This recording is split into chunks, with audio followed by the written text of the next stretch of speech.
परंतु ये आग के बुलबुले वन देवता हट जाएंगे। भागो। आप दयालु हैं वन देवता, बचाइए बचाइए मुझे वन देवता। आज के बाद गलती कभी नहीं होगी वन देवता। भागो।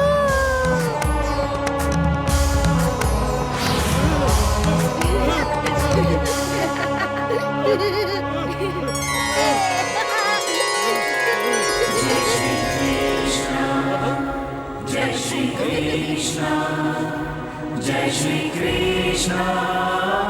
मेरे पेट में बहुत दर्द हो रहा है। श्री दामा। वासुदेव जी, वासुदेव जी,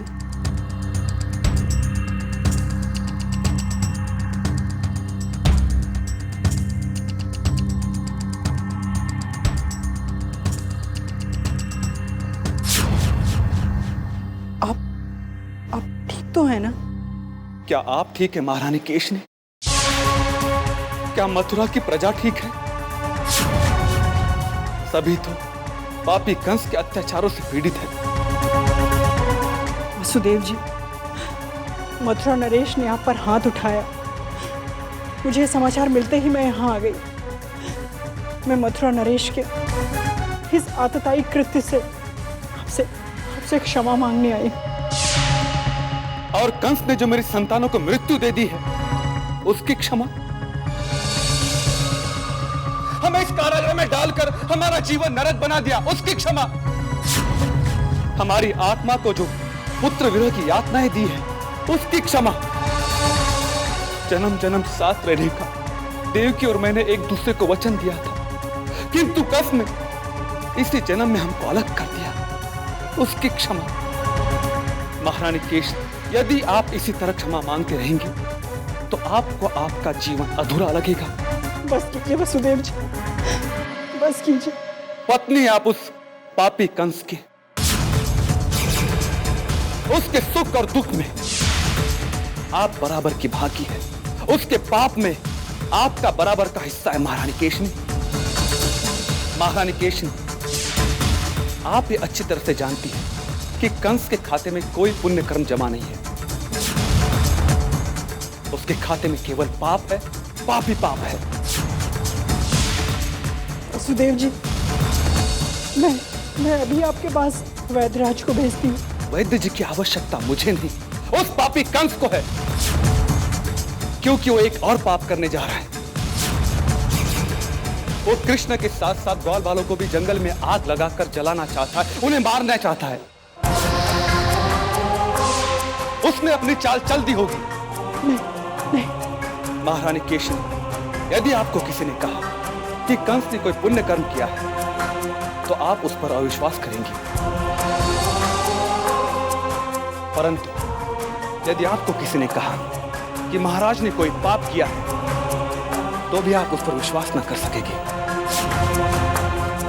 इसका अर्थ यह है कि आपने आपके पति को पहचाना ही नहीं। कंस का दूसरा नाम पाप है, केवल पाप। कंस यदि अपने पापों से प्रायश्चित भी कर ले, परंतु ये पाप उसका पीछा नहीं छोड़ने वाले। वो केवल पाप करना जानता है, केवल पाप। और यही सत्य है महारानी केशनी। मौत कंस की होएगी, श्री कृष्ण के हाथ व्याकुल हो गई केशनी। सुन के सच्ची बात।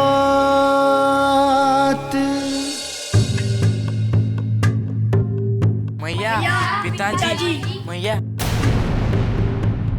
यशोदा, ये कृष्ण के ग्वाल बाल मित्र हमें क्यों पुकार रहे हैं? मैया, पिताजी। अरे पुकारते ही रहोगे या कुछ कहोगे भी? कृष्ण ने आग पी ली है। क्या? हाँ। कृष्ण ने आग पी ली है?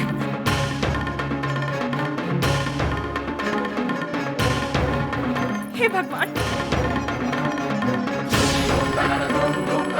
आप हंस रहे हैं? आपको मेरे कृष्ण की तनिक भी चिंता नहीं है। अरे यशोदा, क्या कभी कोई आग पी सकता है? अवश्य ही हमारे कृष्ण के ग्वाल बाल मित्रों को भ्रम हुआ है। भ्रम नहीं हुआ है पिताजी। कृष्ण ने गोवर्धन पर्वत कैसे उठाया था? अजगर को कैसे मारा था? और हाँ, बकासुर को कैसे मारा था? इसी तरह कृष्ण ने जंगल की आग पीकर हमारी रक्षा की थी।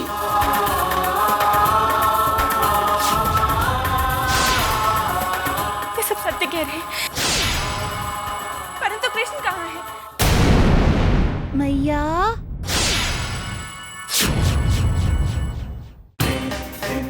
कान्हा,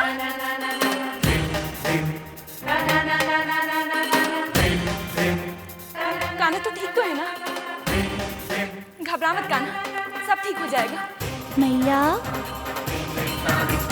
मुझे माखन दो। हाँ?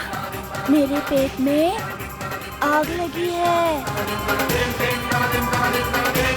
यदि मैं माखन खाऊंगा तो वो आग बुझेगी।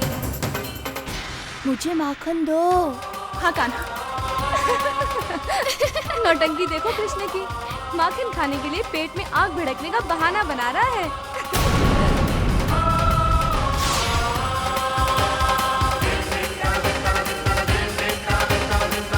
घर का सारा माखन लाकर कन्हैया के सामने रखो। शीघ्र जाओ। यही तो कान्हा चाहता है।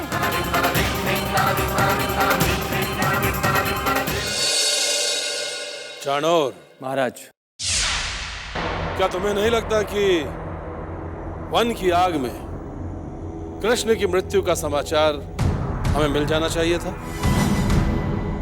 आप उचित कह रहे हैं महाराज। ना ही तो अब तक वो वनासुर आया और ना ही उसका कोई समाचार आया।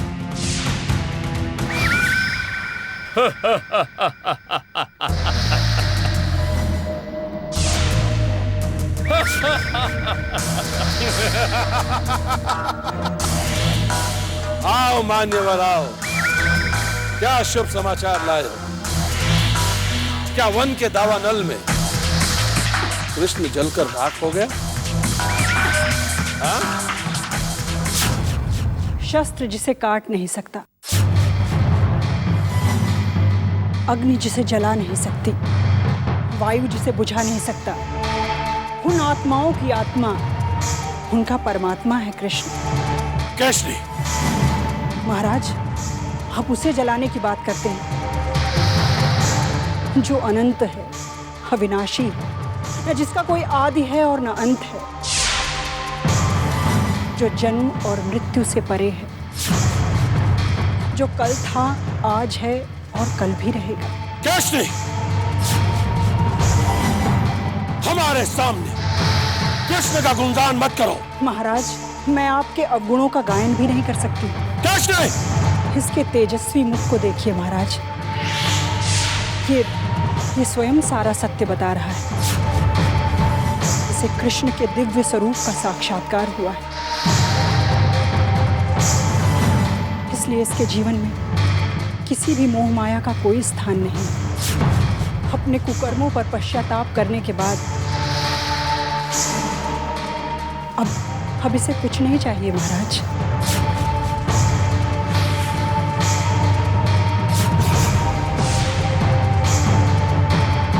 किंतु महाराज, ना आप बदले हैं और न सुधरे हैं। आपको अपने कृत्यों का कोई पछतावा भी नहीं। ये बात समझा समझा कर मैं थक गई हूं महाराज।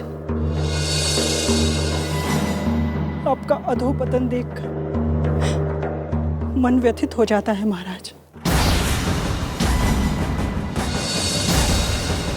केवल मेरे मस्तक पर एक ही आरोप है, वचन भंग का, कि मैं आपके दुष्कृत्यों में आपका साथ नहीं निभा पा रही हूं महाराज।